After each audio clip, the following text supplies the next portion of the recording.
Welcome to our online portal concept classes corridor. Concept classes corridor में आप सभी का स्वागत है। This will be new series on lakes. In this series we are going to discuss about lakes of India. So start with the series. Before going to description of the lakes and the details of the lake, first we have to know about some points of lakes, okay, and some points regarding lakes classification and how lakes are formed and which type of lakes are in India, okay. So first of all we would like to discuss classification of lakes. Lakes की detailing शुरू करने से पहले हम आपको lake के बारे में थोड़ा कुछ जानकारी देना चाहेंगे और उस जानकारी के अंतर्गत सबसे पहले लेक का क्लासिफिकेशन, मतलब लेक को कितने भागों में बांटा गया है और कैसे कैसे लेक्स बने हैं। ठीक, तो आइए शुरुआत करते हैं क्लासिफिकेशन ऑफ लेक से, मतलब लेक का वर्गीकरण कैसे किया जाता है। तो सबसे पहला होता है टेम्परेरी लेक होता है, दूसरा होता है परमानेंट लेक होता है। ठीक, टेम्परेरी लेक वो होता है कि जब आपने देखा होगा कि बरसात के सीजन में या रेनी सीजन में वो लेक भर जाता है पानी से, उसके बाद कुछ समय बाद वो सूख जाता है, सभी ने अपने आसपास देखा होगा। परमानेंट लेक का मतलब वो लेक होता है जिसमें हमेशा पानी भरा रहता है, ऑल वेदर पानी भरा रहता है। वो बरसात के सीजन पे डिपेंड नहीं करता, बरसात के पानी पे डिपेंड नहीं करता है रेनी सीजन पे। फ्रेश वाटर लेक वो लेक होता है जिसमें पीने योग्य वाटर होता है, इसमें सेलाइन वाटर नहीं होता, खारा पानी नहीं होता है। सेलाइन लेक वो होता है इसमें सेलाइन वाटर होता है, खारा पानी होता है। तो चलिए अगली शुरुआत करते हैं, lake form bye earth movement. अब लेक का फॉर्मेशन कैसे कैसे होता है, देखिए लेक कैसे फॉर्म होता है। सबसे पहले जो लेक का फॉर्मेशन होता है वो पृथ्वी के जो प्लेट्स हैं, देखिए ये हमारे अर्थ के प्लेट हैं, लिथोस्फेरिक प्लेट्स हैं। ठीक, ये स्थेनोस्फेयर पे मूवमेंट करते हैं। आपको मालूम होगा कि हमारी जो लिथोस्फेरिक प्लेट है उनमें तीन तरह की मूवमेंट होती है। एक तो दो प्लेट्स आपस में टकराती हैं, और एक होता है कि दो प्लेट एक दूसरे से दूर जाती हैं, और एक होता है कि दो प्लेट एक दूसरे के पैरेलल मूवमेंट करती हैं। ये ज्योग्राफी का सब्जेक्ट है, आपको ज्योग्राफी में बताया जाएगा। देखिए अभी हमको यहाँ लेक डिस्कस करना है, तो हमने लेक के बारे में आपको यहाँ जानकारी दी जाएगी, ज्योग्राफिकल डिटेल्स में नहीं जाएंगे। तो देखिए अर्थ के मूवमेंट के कारण दो तरीके से लेक्स बनते हैं। पहला टेक्टोनिक लेक बनता है, दूसरा रिफ्ट वैली लेक बनता है। टेक्टोनिक लेक कब बनता है, जब हमारी लिथोस्फेरिक प्लेट्स एक दूसरे से जब टकराती हैं। ठीक, टकराती हैं तो क्या होता है कि जब ये प्लेट्स एक दूसरे से टकरा रही, देखिए एक ये प्लेट है, एक ये प्लेट है, ये ओशियानिक प्लेट है, ये कॉन्टिनेंटल क्रस्ट है। ठीक, जब ओशियानिक क्रस्ट या प्लेट दोनों एक ही होता है। ठीक, जब ये प्लेट इससे टकराती है तो कॉन्टिनेंटल प्लेट में देखिए बेंडिंग हो जाती है। ठीक, तो वो बेंडिंग होते होते देखिए ये हमारे प्लेट्स का मूवमेंट है। देखिए जब ये प्लेट्स में कहीं बेंडिंग हो जाती है, ये प्लेट्स कहीं उठ गई, कहीं ये डिप्रेशन बन गया, तो जहाँ डिप्रेशन बनेगा वहाँ यदि पानी इकट्ठा हो जाता है तो वो एक लेक का फॉर्म बन जाता है। इसको हम बोलते हैं टेक्टोनिक लेक। अब रिफ्ट वैली लेक क्या होता है, जब दो प्लेट एक दूसरे से दूर जाती हैं, या कोई एक प्लेट में जब डिप्रेशन पड़ता है तो उसके जो बीच का हिस्सा क्या होता है प्लेटों के, वो नीचे बैठ जाता है। तो इस तरह के जो डिप्रेशन बनते हैं, जो गड्ढा बनता है, उसमें जब पानी इकट्ठा हो जाता है तो उसको बोलते हैं रिफ्ट वैली लेक। ठीक, अब देखिए लेक फॉर्म बाय ग्लेशिएशन, मतलब कि जो बड़े बड़े ग्लेशियर्स होते हैं उस ग्लेशियर से जब लेक फॉर्म होता है तो उसको बोलते हैं lake form by the glaciation. ठीक, जो बड़े बड़े पहाड़ों पे ग्लेशियर होते हैं, जब वो ग्लेशियर नीचे की तरफ जब स्लाइड करते हैं तो वो अपने साथ मिट्टी को भी नीचे लेके चले जाते हैं, तो उससे जो गड्ढा बनता है, उससे जो डिप्रेशन बनता है, उसको बोलते हैं हम lake form due to glaciation. अब दूसरा है lake form by the volcanic activity, मतलब वॉल्केनोस के नाते जो लेक बनता है। अब देखिए जब वॉल्केनिक एक्टिविटीज होती है, पहाड़ों का जो सबसे ऊपरी हिस्सा होता है, जब वहाँ से वॉल्केनो निकलता है तो वो वॉल्केनो अपने साथ पहाड़ों का ऊपरी हिस्सा भी उड़ा ले जाता है। ठीक, जब काफी झटके से, काफी जब प्रेशर के साथ जब वॉल्केनो निकलता है तो ऊपरी हिस्सा गड्ढा बना देता है, जिसको क्रेटर या कैल्डेरा बोलते हैं। ठीक, जब उसमें वाटर इकट्ठा होता है तो उसको क्रेटर या कैल्डेरा लेक बोलते हैं, है ना। अब ये है लेक फॉर्म बाय इरोजन। ठीक, इरोजन के नाते जब धीरे धीरे धीरे धीरे धीरे धीरे क्या होता है कि विंड के इरोजन के नाते, या आपके आप ले लीजिए रिवर इरोजन के नाते जब लेक बनता है तो उसको हम बोलते हैं lake form by the erosion. ठीक। अब lake form bye deposition, deposition किसी भी तरीके का हो सकता है, जैसे रिवर का डिपोजिशन हो गया, मरीन का डिपोजिशन हो गया, ठीक। तो उसके नाते जब लेक बनता है तो उसको बोलते हैं लेक फॉर्म बाय डिपोजिशन। अब आइए लेक के हम डिटेलिंग पे चलते हैं। ये सभी लेक का पिक्चर है, वॉल्केनिक लेक ऐसे होता है, river form lake form due to deposition के नाते जो लेक बनता है उसको ऑक्सबो लेक कहते हैं। ये लेक ऐसे होता है। ग्लेशियल लेक का फिगर ये है, टेक्टोनिक लेक ये है, और आर्टिफिशियल लेक ये है जो कि ह्यूमन या मैन मेड लेक होता है। तो आइए पहले लेक से शुरुआत करते हैं।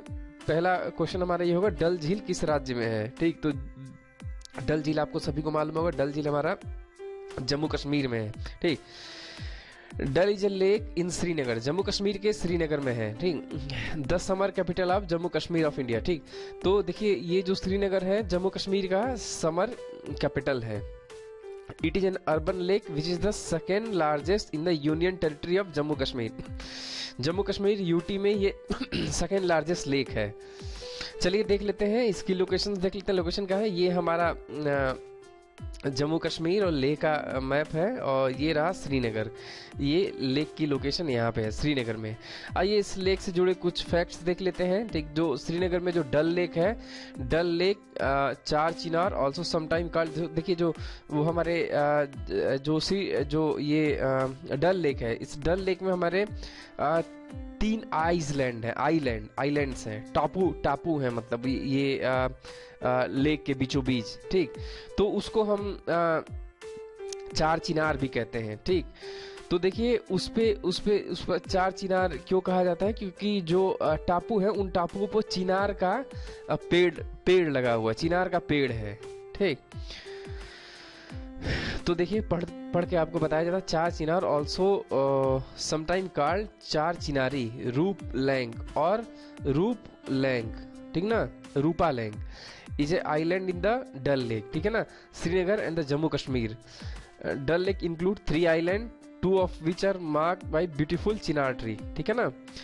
तो जो लेक में जो आइलैंड है उनको चार चिनार कहा जाता है। 3 आइलैंड है जिसमें से 2 आइलैंड पे चिनार ट्री है, ठीक। ये हमने जो इंग्लिश में पढ़ा है उसका हिंदी मीनिंग ये है।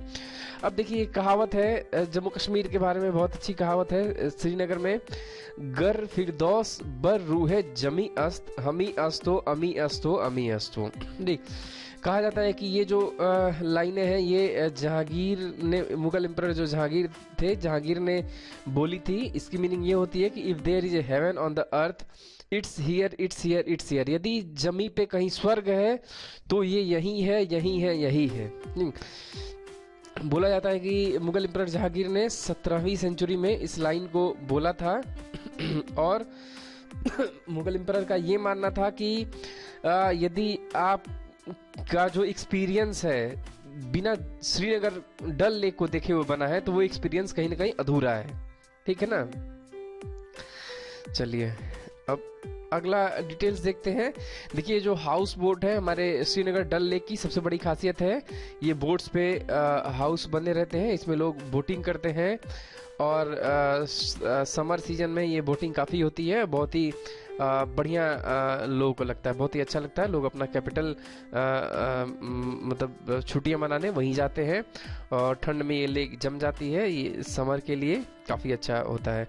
और इसी के आसपास आपका गार्डन ऑफ प्लेजर निशांत बाग है, ठीक, और जिसको हम मुगल गार्डन भी बोलते हैं, जहाँ से व्यू इसका काफ़ी अच्छा आता है लेक का। तो आइए अगला देखते हैं, वुलर झील कहाँ पे है। वुलर झील भी जम्मू कश्मीर में है। तो आइए पढ़ते हैं वुलर झील के बारे में detailing. Wular lake is one of the largest fresh water lake in Asia, ठीक है ना, एशिया का सबसे बड़ा लार्जेस्ट फ्रेश वाटर लेक है। It is situated in Bandipora district of Jammu Kashmir in India. The lake basin was formed as a result of tectonic activity and is fed by Jhelum river. ठीक है ना, देखिए ये जो lake बना है tectonic activities के नाते बना है, यानी कि दो प्लेट्स के आपस में टकराने से जो डिप्रेशन बनता है उससे बना हुआ है, ठीक। और क्या है कि ये झेलम वाटर से पानी लेता है, ठीक है ना, नेचुरल लेक है और बांदीपुरा डिस्ट्रिक्ट में। आइए देख लेते हैं बांदीपुरा डिस्ट्रिक्ट कहाँ है। तो ये रहा हमारा जम्मू कश्मीर और जम्मू कश्मीर में ये हमारा बांदीपुरा डिस्ट्रिक्ट रहा, ठीक। और श्रीनगर ये था, बांदीपुरा ये रहा। ये बांदीपुरा हमारा बॉर्डर एरिया है जो कि पीओके से बाउंड्री शेयर करता है। और ये देख लेते हैं बांदीपुरा डिस्ट्रिक्ट कहीं यहाँ पे था और यहीं से झेलम रिवर से ये वाटर फेड होता है। ये बांदीपुरा रहा, सॉरी ये बांदीपुरा ये रहा, और यही जो वुलर लेक है, फ्रेश वाटर लेक, ठीक है, आपको दिख रही है झेलम यहाँ से आ रही है, फिर यहाँ निकलती है झेलम। तो ये देख लेते हैं पेंगोंग सो कहाँ पे है। देखिए जहाँ भी सो आएगा वो लद्दाखी लैंग्वेज है, लद्दाखी लैंग्वेज में इसका मतलब होता है झील या लेक, ठीक। पेंगोंग सो कहाँ है, तो पेंगोंग सो लद्दाख में है। और ये पेंगोंग सो की डिटेलिंग देख लेते हैं। पेंगोंग सो और the Pangong lake is an endorheic lake in the spanning eastern Ladakh and the west of Tibet, situated on the elevation of 4 to 5 metre, ठीक है ना। देखिए जो पेंगोंग सो है ये हमारे वेस्टर्न लद्दाख, हमारे वेस्टर्न तिब्बत और लद्दाख में ये फैला हुआ है, ठीक।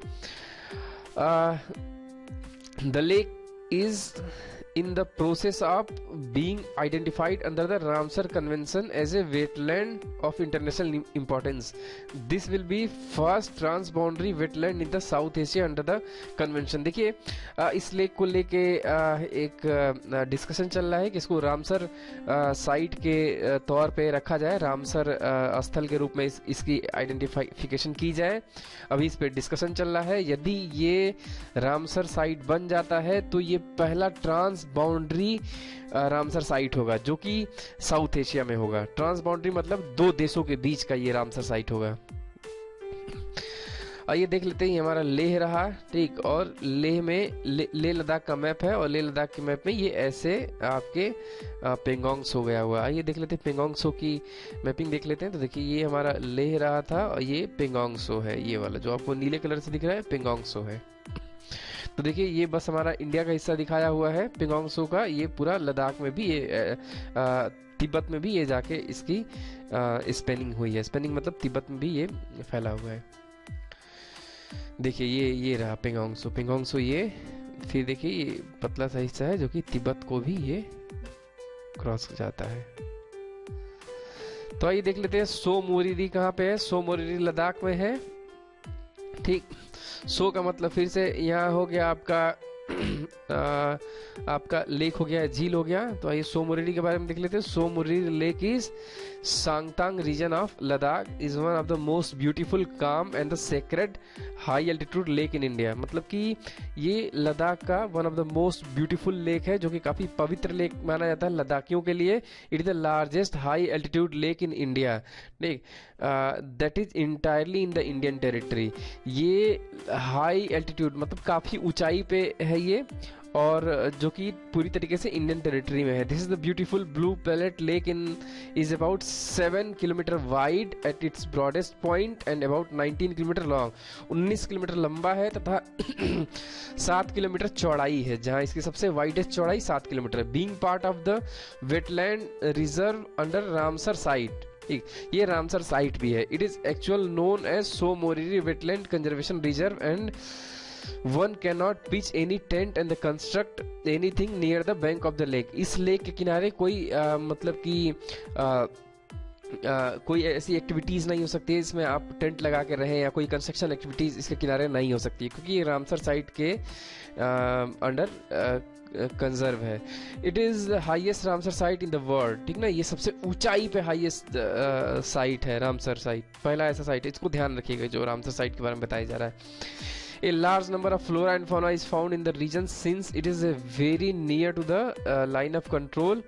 One need to get the inner line permit to visit the सो मोरिरी। देखिए सो मोरिरी क्या है कि वो LAOC के काफ़ी नज़दीक है, इसलिए किसी को यदि यहाँ विजिट करना है तो यहाँ इनर लाइन परमिट लेनी पड़ती है, ठीक। और यहाँ हजारों जो आपकी वनस्पतियाँ हैं और जीव जंतु यहाँ पाए जाते हैं, इसलिए इसको रामसर साइट के अंडर में कंजर्व किया गया है और सबसे हाईएस्ट रामसर साइट है ये। तो देख लेते हैं, देखिए ये रहा हमारा लद्दाख। लद्दाख में इसकी लोकेशंस है। तो देख लेते हैं जम्मू कश्मीर की जो बची हुई झीलें हैं उनका केवल हम नाम देखेंगे। एक शेषनाग झील है, नागिन झील है और मानसार झील है, ठीक है। मानसार झील को रामसर कन्वेंशन के अंडरगट में प्रिजर्व किया गया है, इसको आप ध्यान रखिएगा। जम्मू कश्मीर के सारी झीलें। और ये देख लेते हैं हिमाचल की प्रमुख झीलें कौन कौन से हैं। पहला है चंद्रताल है, दूसरा सूर्यताल है, तीसरा महाराणा प्रताप सागर है, चौथा है गोविंद सागर झील है और पांचवा है परासर झील है। तो आइए एक एक करके इसकी डिटेलिंग देखते हैं। पहला चंद्रताल है, तो चंद्रताल क्या है? सो चिकांगा और the Chandratal is a lake in the Lipul part of the Lahaul Spiti district. ठीक है, ये देखिए लाहौल स्पीति में इसकी लोकेशन है हिमाचल प्रदेश के। Chandratal is near the source of the Chandra river, ये चंद्रा रिवर के सोर्स के पास है। चंद्रा रिवर यहीं से ओरिजिनेट होती है। Despite the rug and the inhospitable surrounding, it is in protected niche with some flowers and the wildlife in the summer. It is a favorite spot for tourists and the high altitude trek. It is usually associated with Spiti but geographically is part of the Lahore Kunju law separate Lahore and the Spiti Valley. The lake is one of the two high altitude wetland of India which have been designated at Ramsar site. देखिए चंद्रताल को भी Ramsar site के under में preserve किया गया है। ये second highest Ramsar site है जो कि इंडिया में है और यहाँ पे भी किसी तरह का मूवमेंट रिस्ट्रिक्टेड है बिकॉज यहाँ पे फ्लोरा एंड फौना पाया जाता है। और आपको जो डिटेल्स याद रखनी है, यहाँ पे चंद्रा रिवर का सोर्स है। ठीक, इसके सिवा इसमें कोई आपको डिटेल्स याद नहीं रखनी है। पहला रखना है कि चंद्रा रिवर का सोर्स यहीं से ओरिजिनेट होता है। दूसरा, यहाँ ये रामसर साइट के अंतर्गत ये पाया जाता है। लाहौल स्पीति हिमाचल प्रदेश में है। चलिए देख लेते हैं। ये रहा हमारे हिमाचल प्रदेश और ये हिस्सा था हमारे आपके लाहौल स्पीति का। तो ये अगला देखते हैं सूर्यताल। देखिए सूर्यताल भी हमारा लाहौल स्पीति में ही है। ये रहा हमारा हिमाचल प्रदेश और ये लाहौल स्पीति का मैप है।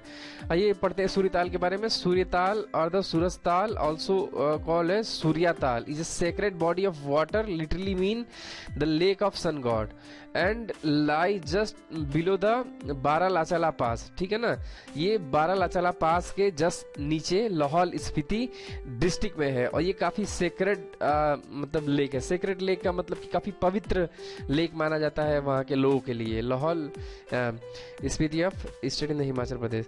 It is the third highest lake in the India, ये तीसरा हाईएस्ट लेक इंडिया में है ऊंचाई पे। ठीक, and the 21st highest lake in the world, मतलब कि पूरे दुनिया का 21वां सबसे हाईएस्ट लेक है।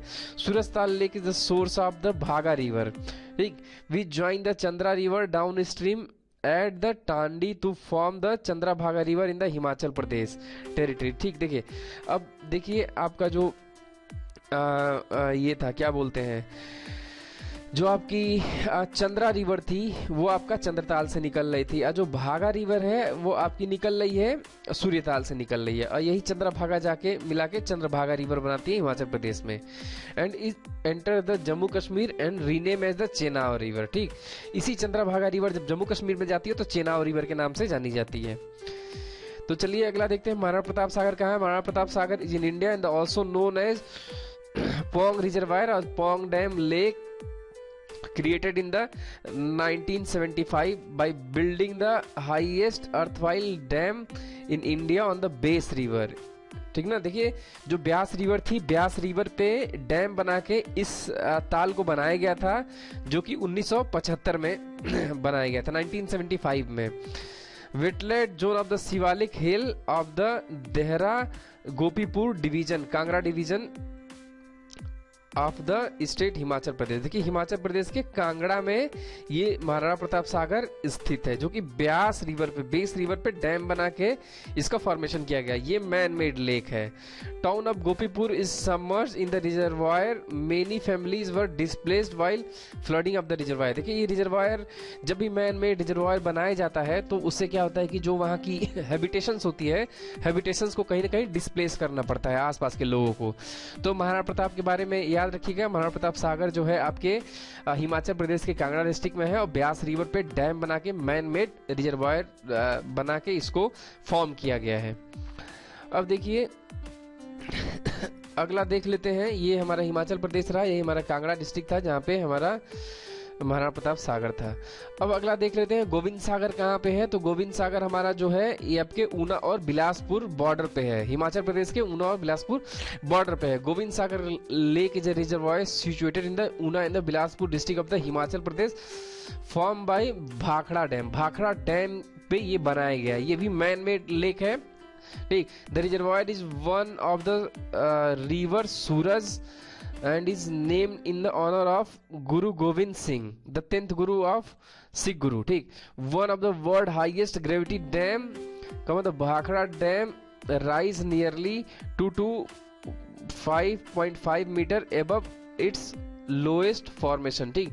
ये देखिए याद रखना है आपको, जो इसमें मेमोराइज करने योग्य जो फैक्ट्स हैं, एक ये भाखड़ा डैम पे बनाया गया है। भाखड़ा डैम जो बनाया गया है इसी से ये लेक बना है, गोविंद सागर लेक, और ये ऊना और बिलासपुर डिस्ट्रिक्ट के बॉर्डर पे है, ठीक।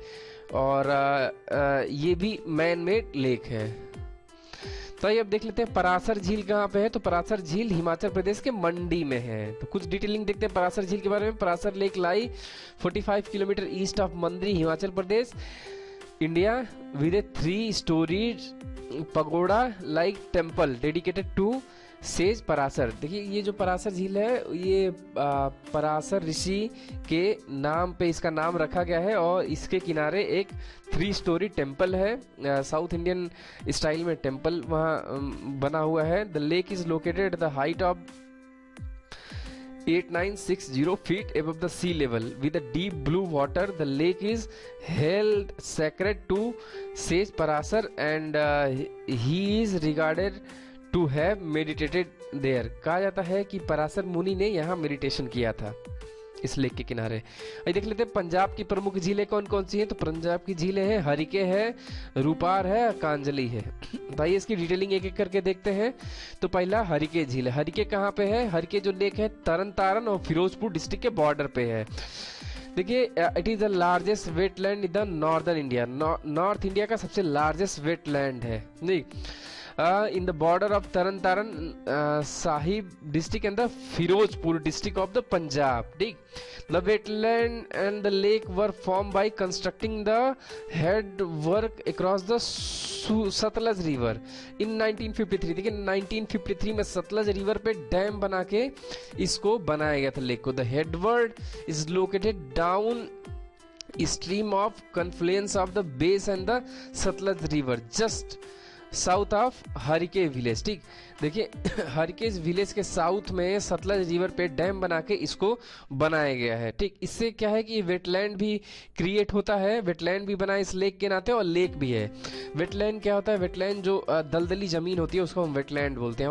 वहाँ का जो वेटलैंड का वेजिटेशंस होता है, वेटलैंड में काफ़ी ज़्यादा बायोलॉजिकल डाइवर्सिटी होती है। पहला है रूपार। रूपार वेटलैंड कहाँ पे है? रूपार को झील भी है यहाँ पे। तो ये है हमारा रूपार नगर में है, ये हिमाचल के पंजाब के रूपार नगर में है, सॉरी हिमाचल में नहीं है, पंजाब में है। तो Ropar wetland also named Ropar lake is man made lake, fresh water riverine and the lacustrine wetland, ठीक। लोकस्ट्रियन आपको बाद में बताया जाएगा। देखिए ये भी क्या है, रूपार जो नगर है उसमें जो रूपार वेटलैंड है, ये रूपार नगर में मैन मेड वेटलैंड है, ये मैन मेड झील है।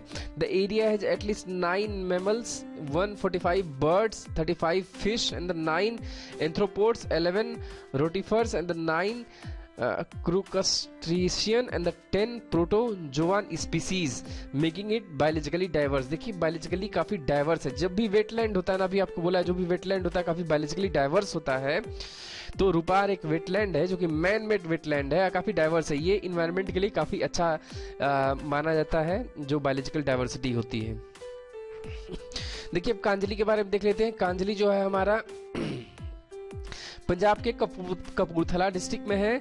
तो Kanjli wetland, A man made wetland which सबस्यूम the Kanjli lake located in the Kapurthala district of the Punjab state in the India, was created in the 1870 by constructing the headward across the perennial Bayan river, a tributary of the Beas river, to provide irrigation facility to the hinterland. देखिए जो हमारा जो कांजली है, Kanjli Kapurthala district में है और Beas river की tributary पे इसको डैम बना के बनाया गया है, जो कि 1870 में कंस्ट्रक्ट किया गया है।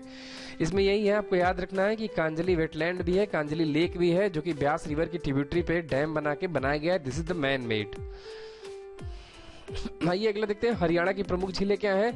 तो हरियाणा की पहली झील है तिलियार झील, कर्ण झील, दमदमा झील, ब्रह्म सरोवर झील, ब्लूबर्ड झील एंड बड़खल झील। आइए एक एक करके इनकी डिटेलिंग देखते हैं। पहला हमारा तिलियार झील, ठीक। तो तिलियार झील हमारा रोहतक में है। रोहतक में Tilyar lake is one of the major tourist attraction in the India of the Haryana state, ठीक। It is 70 kilometres from New Delhi on the Delhi Fazilka highway and is located close to the city of the Rohtak in the Haryana. देखिए जो Delhi Fazilka highway है, अब वो highway number 10 या 9 है, ठीक। जिसके किनारे ये हमारा 10 या 9 है। अभी आपको देख लेना होगा कि दिल्ली फजिलिका हाईवे कौन सी है, आप चेक कर लीजिएगा, ठीक। अब क्या है कि इस पे इसी हाईवे के किनारे ये तिलियार झील है ना। ये काफ़ी अच्छा टूरिस्ट अट्रैक्शन है दिल्ली के लोगों के लिए तथा जो भी आसपास वहाँ के लोग होते हैं। Tilyar lake is only 42 kilometre from the Delhi border and the Tilyar zoo at the Rohtak is well maintain, ठीक। इसके बारे में बस इतना ही जानिए। तिलियार आपका रोहतक हरियाणा में है। देखिए कर्ण झील के बारे में देखते हैं। कर्ण झील हमारा करनाल में है। करनाल आपको पता होगा क्यों फेमस है। तो Karnal Lake is a major tourist attraction in the Karnal district of the Haryana. It is located at the distance of 125 km from Chandigarh and the Delhi, thus serving as the midway halt while traveling between the two city of the famous Grand Trunk Road, ठीक है ना। चंडीगढ़ और दिल्ली के दिल्ली से आसपास है ये जो कर्ण झील है, जो कि करनाल डिस्ट्रिक्ट में है, ठीक। आप इसको बस इतना ही ध्यान रखिएगा, जो कर्ण झील है हरियाणा के करनाल में है। कर्ण और करनाल याद रखिएगा। अगला देखते हैं दमदमा झील कहाँ पे है। तो दमदमा झील आपके गुड़गांव में है, हरियाणा के गुड़गांव में है, ठीक। Damdama reservoir in Gurgaon district in the Indian state of the Haryana. Damdama lake is a small lake in Haryana and was form when a stone and the earthen dam constructed by British was commissioned for the rain water harvesting in 1990। देखिए जो British की सरकार थी, जो अंग्रेजों की सरकार थी, उन्होंने रेन वाटर हार्वेस्टिंग के लिए यहाँ पे डैम बनाया था, ठीक। तो उसी डैम से ये दमदमा झील बनी है। The lake held by an embankment is fed mainly by monsoon rain pouring into through at the base of the Aravalli hill, ठीक। तो देखिए ये अरावली हिल के बेस पे बना हुआ है, जहाँ अरावली हिल खत्म होती है वहाँ पे बना हुआ है, और ये बेसिकली रेन वाटर हार्वेस्टिंग के लिए बना हुआ दमदमा झील इसका नाम है, और ये गुड़गांव डिस्ट्रिक्ट में है, इतना ध्यान रखिएगा। ब्रह्म सरोवर कहाँ पे है। ब्रह्म सरोवर हमारा कुरुक्षेत्र में है, ठीक। अब देखिए ब्रह्म सरोवर के बारे में जानते हैं। Brahma Sarovar is an ancient water pool sacred to the Hinduism in Thanesar, ठीक। कुरुक्षेत्र के थानेसर में है, in the state of the Haryana in the north India, ठीक। Hinduism lays emphasis on taking bath for the internal the external purity. जो हिंदू धर्म के लोग हैं वो ये इसको काफ़ी सेक्रेट लेक मानते हैं, जो कि इसमें इंटरनल एक्सटर्नल प्योरिटी के लिए इस लेक में स्नान करना मस्ट मानते हैं। मोस्ट रिलीजियस साइट है वाटर पूल्स और सरोवर इन और near the Hindu temple and Sikh gurdwara. मतलब ये ब्रह्म सरोवर के आसपास सिख गुरुद्वारा तथा टेम्पल भी होते हैं, ठीक। इसमें ध्यान रखिएगा ब्रह्म सरोवर है कुरुक्षेत्र में है। अगला देखते हैं ब्लूबर्ड झील कहाँ पे है। तो ब्लूबर्ड झील हिसार में है, हिसार के हरियाणा में है। Bluebird lake Hisar is a resident in the endangered migratory bird wetland habitat lake and recreation area in the town of Hisar in the Hisar district of the Haryana state India। देखिए ये जो Bluebird झील है, Bluebird झील जो migratory bird होती है, मतलब कि एक कॉन्टिनेंट से दूसरे कॉन्टिनेंट माइग्रेट करती हैं, एक कंट्री से दूसरे कंट्री माइग्रेट करती हैं, ये उनका हैबिटेट है, मतलब उनका निवास है इस झील के आसपास, ठीक। इसीलिए झील फेमस है। ब्लूबर्ड झील हरियाणा के हिसार में है, ये याद रखिएगा। अगला आता है बड़खल झील कहाँ है, तो बड़खल झील फरीदाबाद में है, हरियाणा के। अब देखिए बड़खल लेक के बारे में जानते हैं। Badkhal lake was a natural lake situated in the Badkhal village near Faridabad in the Indian state of the Haryana, about 32 kilometre from national capital of Delhi. मतलब दिल्ली से 32 किलोमीटर की दूरी है इस लेक की। Fringed by the hill of the Aravalli, this was a man made embankment owing to unchecked mining in neighbouring area. The lake began to dry up 2 decade back and is now totally dry up. देखिए जो बड़खल झील था वो पूरी तरीके से अब खत्म हो चुका है मैन मेड एक्टिविटीज के नाते। ये भी आपके अरावली रेंज के आसपास था। ये जो माइनिंग एक्टिविटीज के नाते क्या होता है कि माइनिंग एक्टिविटीज में क्या होता है कि लोग एक जगह माइनिंग करते हैं, फिर उसको जाके माइनिंग का जो आपका एक्सट्रैक्ट निकला होता है वो कहीं डंप करते हैं। तो इससे क्या हुआ, ये लेक पूरी तरीके से गायब हो चुका है फरीदाबाद का बड़खल झील। अब ये उत्तराखंड की कुछ झीलों के बारे में जान लेते हैं। पहली झील है नैनीताल, दूसरा है रूपकुंड झील, तीसरा है भीमताल झील। तो ये एक एक करके डिटेलिंग देखते हैं। जो नैनीताल झील है हमारे उत्तराखंड के नैनीताल में है, ठीक। तो Nainital lake also known as Naini lake, natural fresh water body situated amidst the township of the Nainital in the Kumaon. देखिए नैनीताल में 2 रीजन है, एक कुमायूं है, गढ़वाल है। तो कुमायूं रीजन में जो है वो कुमायूं रीजन में नैनीताल आता है, ठीक। तो देखिए ये नेचुरल फ्रेश वाटर लेक है, ठीक, और शहर के बीचों बीच है। इसका ओरिजिन टेक्टोनिक है, ठीक, किडनी शेप और द क्रिसेंट शेप, मतलब कि चांद के शेप का ये लेक है। And has a outfall at the southern and, मतलब साउदर्न एंड पे इसका एक फॉल है, निकलता है ये।